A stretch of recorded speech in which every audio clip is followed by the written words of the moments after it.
Good morning, boys and girls. Today we're going to read chapters 8 and 9 of Edward Tulane. So, a little review.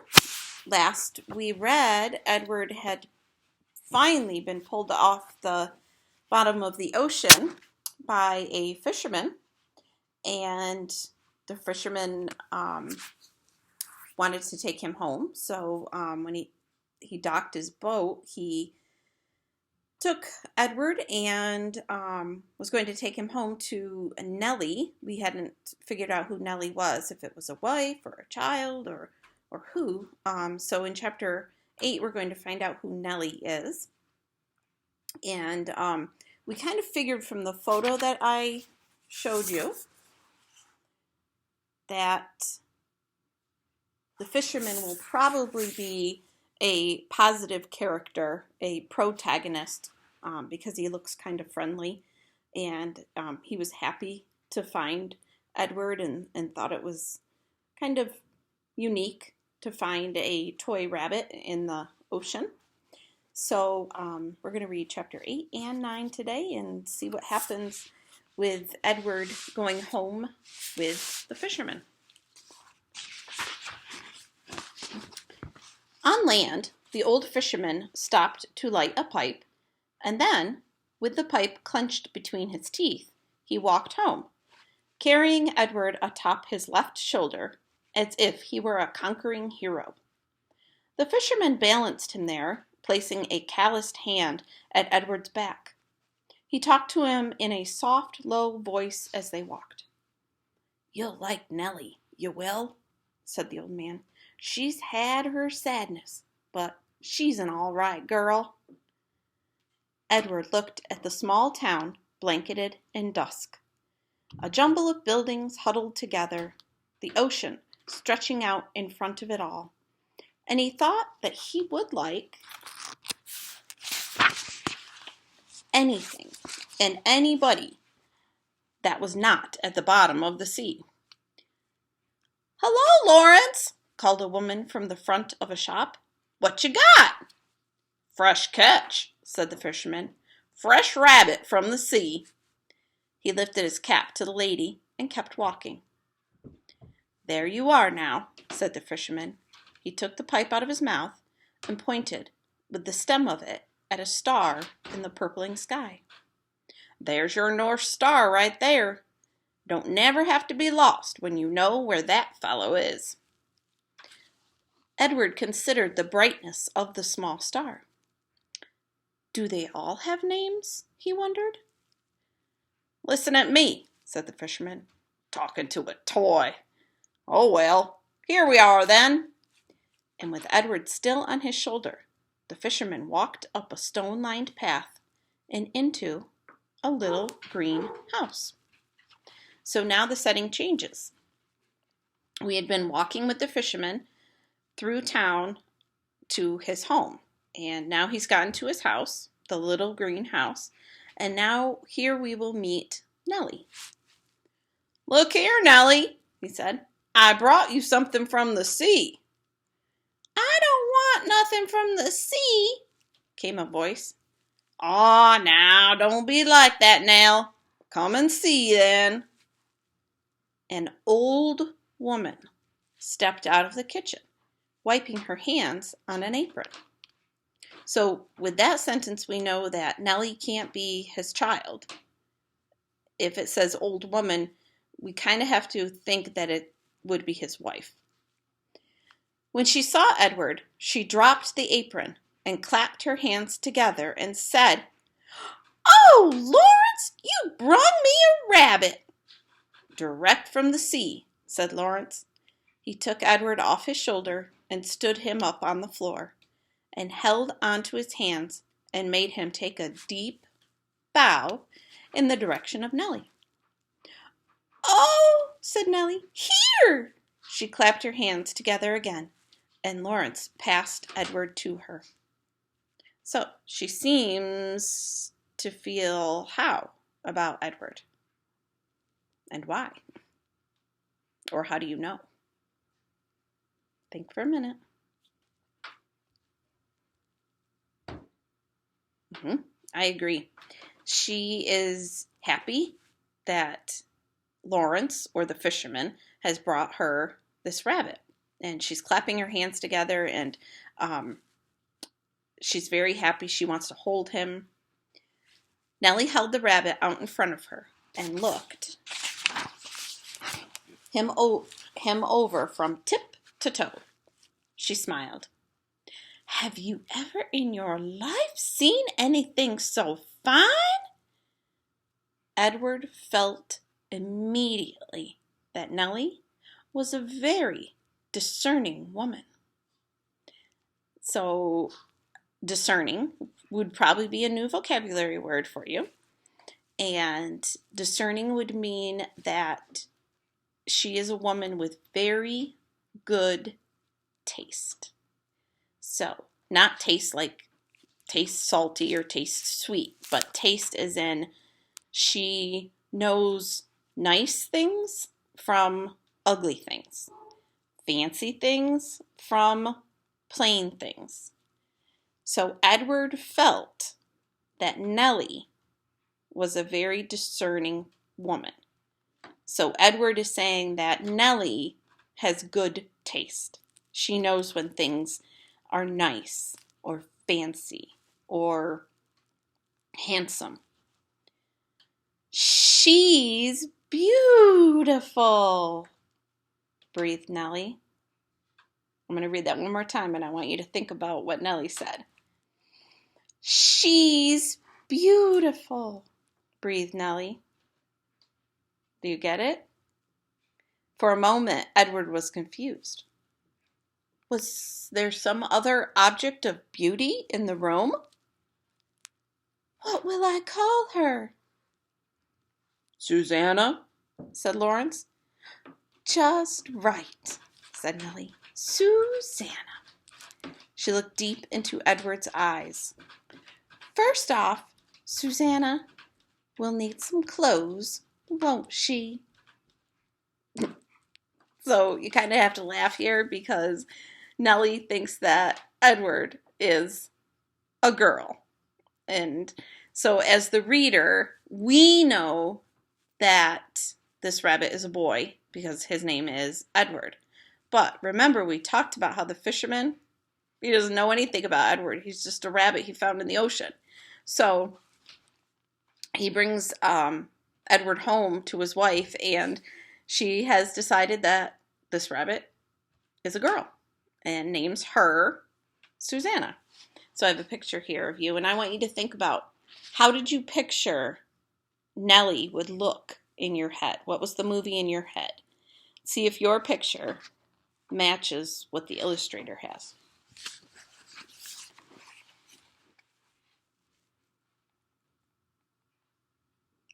Is that how you pictured Nellie? And there she's holding Edward. She's so happy. She's so happy to have Edward. And I think this house is a good house for Edward to be in. Okay, chapter 9. This picture makes me laugh. Look at. There's Edward wearing a dress because his new name is Susanna.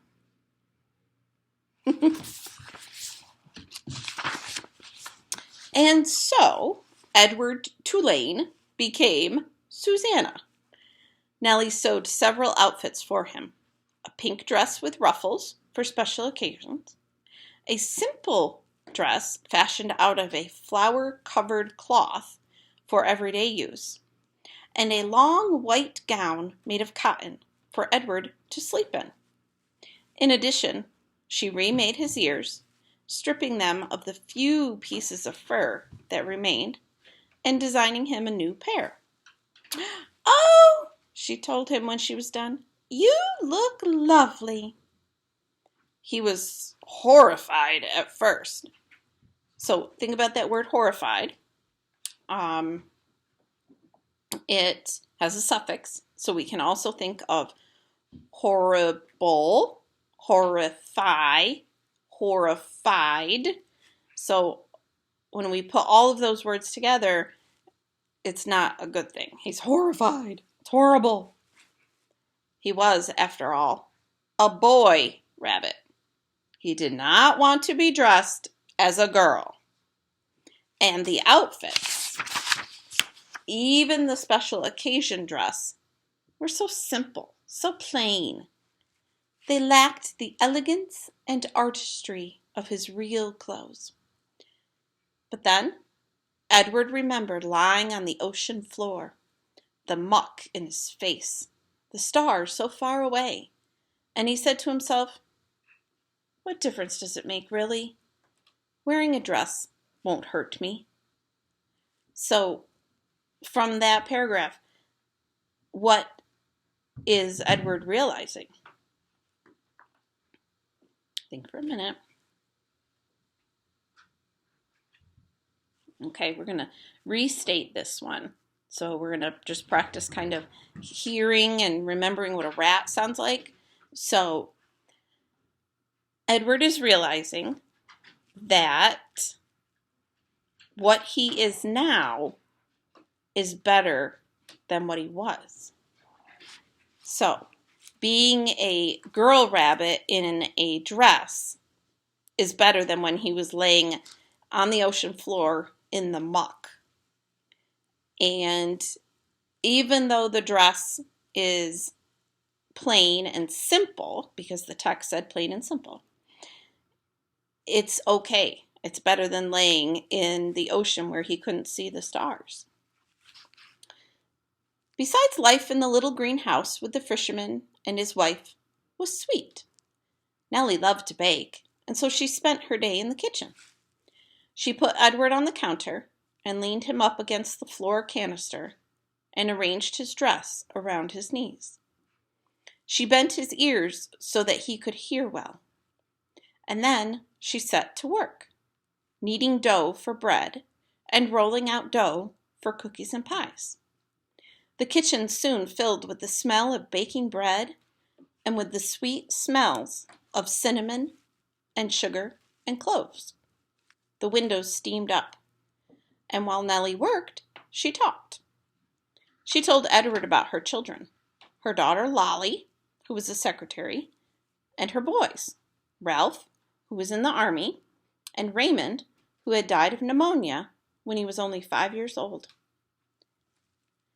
"He drowned inside of himself," said Nellie. "It is a horrible, terrible thing, the worst thing, to watch somebody you love die right in front of you and not be able to do nothing about it. I dream about him most nights." Nellie wiped at her tears with the back of her hands. She smiled at Edward. "I suppose you think I'm crazy, talking to a toy, but it seems to me that you are listening, Susanna." And Edward was surprised to discover that he was listening. Do you remember what he used to do when he sat at the dinner table at Abeline's house? When Abeline would set him in the chair next to her? And the author had written that Edward never listened to the conversation because he thought it was boring, not important. And now he is listening. Before, when Abeline talked to him, everything had seemed so boring, so pointless. But now, the stories Nellie told him struck him as the most important thing in the world, and he listened as if his life depended on what she said. It made him wonder if some of the muck from the ocean floor had gotten inside his china head and damaged him somehow. So what do you think about that? Do you think him listening to Nellie and thinking that what she has to say is important, is that damage to his head, or is it a good thing? So you decide. Is it damage? Or is it a good thing that he's learned to listen? In the evening, Lawrence came home from the sea, and there was dinner, and Edward sat at the table with the fisherman and his wife. He sat in an old wooden high chair, And while at first he was mortified, a high chair, after all, was a chair designed for babies, not for elegant rabbits. He soon became used to it. He liked being up high, looking out over the table, instead of staring at the tablecloth as he had at the Tulane household. He liked feeling like a part of things. Every night after dinner, Lawrence said that he thought he would go out and get some fresh air, and that maybe Susanna would like to come with him. He placed Edward on his shoulder, as he had that first night when he walked him through town, bringing him home to Nellie. They went outside, and Lawrence lit his pipe and held Edward there on his shoulder. And if the night was clear, Lawrence said the names of the constellations, one at a time. Andromeda, Pegasus, pointing at them with the stem of his pipe. Edward loved looking up at the stars, and he loved the sounds of the constellation names. They were sweet in his ears. Sometimes, though, staring up at the night sky, Edward remembered Pellegrina, saw again her dark and glowing eyes, and a chill would go through him. Warthogs, he would think. Witches. But Nellie, before she put him to bed each night, sang Edward a lullaby, a song about a mockingbird that did not sing, and a diamond ring that would not shine, and the sound of Nellie's voice soothed the rabbit, and he forgot about Pellegrina. Life, for a very long time, was sweet. And then Lawrence and Nellie's daughter came for a visit. And that's where we end chapter 9. So again, the author leaves us hanging, captures our imagination. So what do you think will happen when this daughter comes to visit? Will this daughter be a protagonist, a positive character, be good for Edward? Or will the daughter be an antagonist and be bad for Edward? I don't know. What do you think? We got the fisherman and his wife, and I think those are both protagonists. Will the author throw in another protagonist? Or throw in an antagonist to make more action and events? I don't know. What do you think? What have we learned about authors and how they write and what they want readers to do? So, until we meet next time, I will leave you for now, and I miss you very, very much. I hope you had a chance to look at the math video that I put up on Facebook. I got another video from Wyatt. I love seeing that one. That was great. And I've gotten pictures then from Matthew, and I got pictures from Peyton, and I got pictures from Briella, and I got a picture from Ezra, and it just makes me so happy to see you guys and to know that you are safe and happy and doing the best that you can. So I miss you very much.